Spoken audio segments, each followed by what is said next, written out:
Cette délibération consiste à prendre en compte les difficultés d'accessibilité au numérique, en particulier des personnes en situation de handicap, et bien évidemment, nous y souscrivons. Cependant, il n'aura échappé à personne que nous sommes en septembre, c'est donc la rentrée. Nous restons à l'écoute des besoins des professeurs mulhousiens et comme chaque année, le même constat, les classes sont sous-équipées ou mal équipées, rendant impossible aux professeurs de répondre aux impératifs des programmes et aux élèves d'apprendre à se servir de ces outils. Oui, je le reconnais, je suis redondant, parce que le problème l'est. Je vais donner des exemples concrets. Ils pourront être vérifiés par les services ou par vous-même, chers collègues élus, à l'école Henri Sellier. Ah, nous rebondissons plus sur le numérique, mais sur les écoles, monsieur. Parce que ça concerne le numérique dans les écoles. Dans une des classes, un vidéoprojecteur interactif, très onéreux mais inutilisable pour cela, car dépourvu de son tableau interactif, n'a jamais été installé et repose en équilibre sur une chaise devant le tableau, car le pied de projecteur descendant du plafond est fixé au mauvais endroit. L'enseignante a plusieurs fois fait remonter le problème sans résultat. Toujours à Henri Sellier, les professeurs utilisent leur propre connexion Internet mobile pour tenter d'avoir du réseau sur leur propre ordinateur personnel pour faire cours, le réseau Wi-Fi étant inutilisable la moitié du temps. Les tablettes de marque Arcos sont arrivées déjà obsolètes en 2015, donc je vous laisse imaginer ce qu'il en est 7 ans plus tard. La plupart d'entre elles ne fonctionnent pas, ou bien les problèmes de connexion, de redémarrage rendent les séances impossibles à diriger.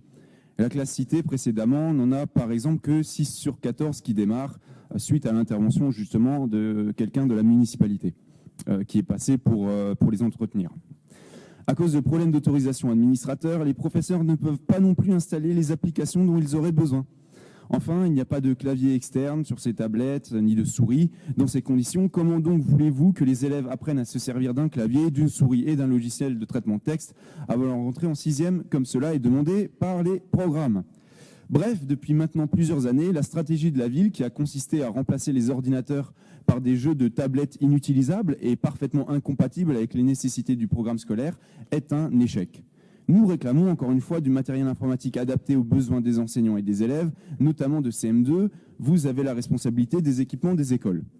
Car nous l'avons déjà dit, mais les élèves des écoles REP+ de Mulhouse arrivent au collège en n'ayant jamais utilisé un ordinateur, un clavier ou un logiciel de traitement de texte.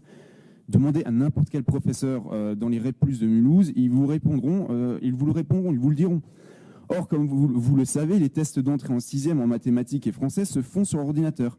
Un moment particulièrement éprouvant pour ces enfants complètement déstabilisés car ils n'ont pu y être formés à l'école. Encore une fois, nous comprenons que vous ne pouvez pas forcément rééquiper en salle informatique toutes les écoles de Mulhouse. Mais à défaut, soyez créatifs pour compenser ces manques. Nous proposons que la mairie organise au moins une journée de formation en informatique pour chaque classe de CM2 afin de s'assurer que chaque élève mulhousien ait été au moins une fois mis en situation réelle de travail devant un ordinateur sur les compétences qui lui seront nécessaires de leur entrée en 6e. Concrètement, cela vous laisse 2 options. Soit la mairie organise des sorties de chaque classe de CM2 vers un lieu doté d'une salle informatique, soit vous prêtez, par roulement entre les établissements, des ordinateurs portables avec souris pour que les élèves puissent se former sur une journée. À défaut, vous continuerez de creuser les inégalités entre les élèves de Mulhouse qui bénéficient d'un ordinateur à la maison et de parents pouvant les accompagner, et les élèves de Mulhouse, souvent les moins aisés, qui représentent une majorité des élèves d'en aurait plus et qui n'ont pratiquement pour eux que les moyens de l'école pour s'en sortir. Merci. Chantal.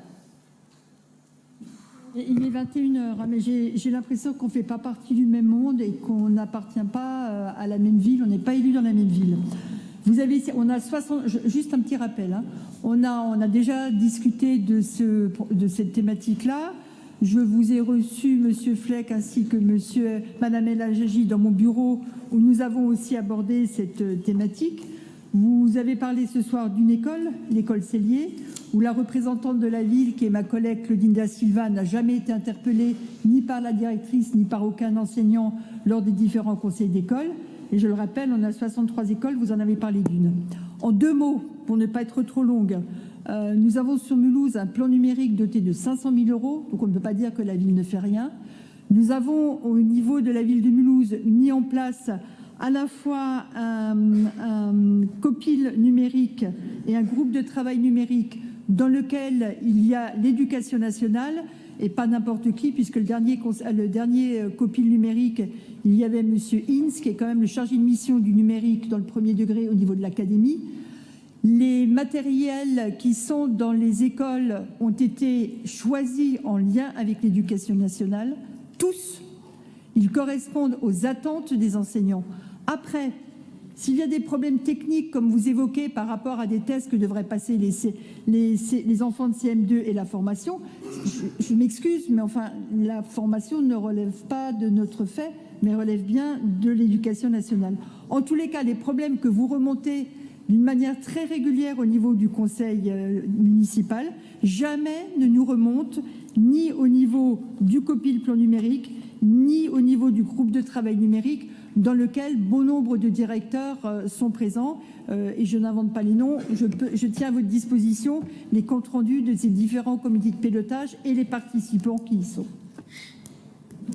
N'hésitez pas à remonter aussi le nom des directeurs ou des écoles pour que nous, on puisse vérifier derrière.